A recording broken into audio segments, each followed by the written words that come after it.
બરોડામાં street ડોગનો આતંક જોવા મળતો હોય છે, ત્યારે પબ્લિકને પણ તેના કારણે ખૂબ જ હાલાકીનો સામનો કરવો પડતો હોય છે. આવતા જતા પબ્લિકને સ્ટ્રીટ ડોગથી ઘણી ઈજા પણ થતી હોય છે. ત્યારે વડોદરાની જીવદયા આપણી પ્રાણી ક્રૂર અને અટકાવતી સંસ્થા VSPCA દ્વારા વડોદરાના વિવિધ વિસ્તારોમાં સ્ટ્રીટ ડોગને એન્ટી રેબીઝ 9-1 વેક્સિન આપવાનું કામગીરી હાથ ધરવામાં આવી છે. વડોદરાના અલકાપુરી વિસ્તારમાં આવેલા 60 જેટલા સ્ટ્રીટ ડોગને આ વેક્સિન આપવાની કામગીરી આજરોજ હાથ ધરવામાં આવી હતી, જેમાંથી 12 જેટલા સ્ટ્રીટ ડોગને વેક્સિન આપવામાં આવી છે. નોંધની બાબત એ છે કે પાલિકા તંત્ર દ્વારા સ્ટ્રીટ ડોગના ખસીકરણ માટે લાખો રૂપિયા ખર્ચવામાં આવે છે, તેમ છતાં પણ વડોદરામાં સ્ટ્રીટ ડોગનો વધારો જોવા મળતો હોય છે. તેઓના કારણે પબ્લિકને હાલાકીનો સામનો કરવો પડતો હોય છે. નાના બાળકો તેમજ લોકોને સ્ટ્રીટ ડોગ કરડવાથી રોગ થવાનો ડર સતાવતો હોય છે અને વડોદરા ખાતે આવેલી VSPCA સંસ્થા દ્વારા આ સુંદર અને સરાહનીય કામગીરી કરવામાં આવી છે, જેથી વડોદરાવાસીઓ સ્ટ્રીટ ડોગના કરડવાના કારણે થતા રોગથી મુક્ત થઈ શકે. સંસ્થા દ્વારા અત્યાર સુધી વડોદરાના 300થી વધુ સ્ટ્રીટ ડોગને વેક્સિનેશન કરાવી ચૂકી છે, જેમાં વડોદરા મહાનગરપાલિકાનો પણ તેઓને સાથ સહયોગ રહ્યો છે. સાથે આ ડ્રાઈવ થઈ રહી છે આજે અલકાપુરી એરિયામાં, અને અલકાપુરી મારો એરિયા તો નહીં કહું, પણ અહીંયાની ફીડિંગ હું લાસ્ટ 15 યર્સથી કરું છું. અને બોર્ન થયાથી લઈને કોઈ ડોગ રિલોકેટ પણ થઈને અહીંયા આવી ગયો હોય તો બધાની ગણતરી મારી પાસે રહેતી હોય છે.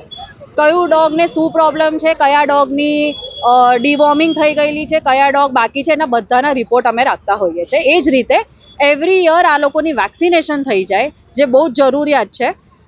એન્ટી રેબીઝ અને 9-in-1 ઇઝ મોર ઇમ્પોર્ટન્ટ, કે જેનાથી એમને કોઈ તકલીફ ના થાય, કોઈ વાયરસ ના થાય, એનાથી બચી શકે. અને એન્ટી રેબીઝ જેથી ખાલી એનિમલ્સ એકલા નહીં, પણ આ રાહ જતા લોકો કોઈ એવું કે ભાઈ મને એનો નખ વાગી ગયો કે મને એને બાઇટ કરી લીધું, તો it's not a big deal. પછી એક વખત રેબીઝનું વેક્સિનેશન મળી ગયું હોય, they are secured, humans is secured. એટલે આપણે ગણતરી રાખતા હોઈએ છીએ કે કયા ડોગનું વેક્સિનેશન બાકી છે, કયાનું થવાનું છે કે કયાનું થઈ ગયું છે. સો એવી રીતે આપણે રેકોર્ડ રાખીએ છીએ એમના. કેટલાનું ટાર્ગેટ હતું, કેટલું અચીવ? સો બેઝિકલી આપણો ટાર્ગેટ આજના દિવસ પૂરતો તો 50 to 60 ડોગ્સનો છે જ.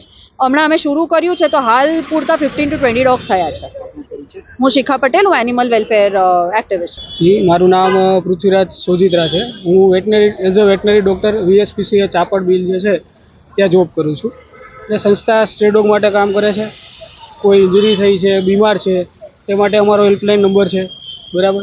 ત્યાંથી કોલ કરીને બી અમે અંદર અમારી ડોગ હોસ્ટેલ ટાઈપ છે કે ટ્રીટમેન્ટ અમે થઈ ગયા પછી છોડી દઈએ છીએ. પ્લસ ગમે તે તમે પોતે બી સ્ટ્રે ડોગ લઈને આવો તો અમારી OPD છે. અને હાલ અહીંયા વેક્સિનેશન એન્ટી રેબીઝ વેક્સિનેશન છે, કે જે રેબીઝના ચાન્સ ઘટે એના માટે વેક્સિનેશન પ્રોગ્રામ છે, જે દર મહિને VSPCA ચલાવે છે અલગ અલગ એરિયામાં. ત્યારે આજરોજ અલકાપુરીમાં કેમ્પ ગોઠવેલો છે.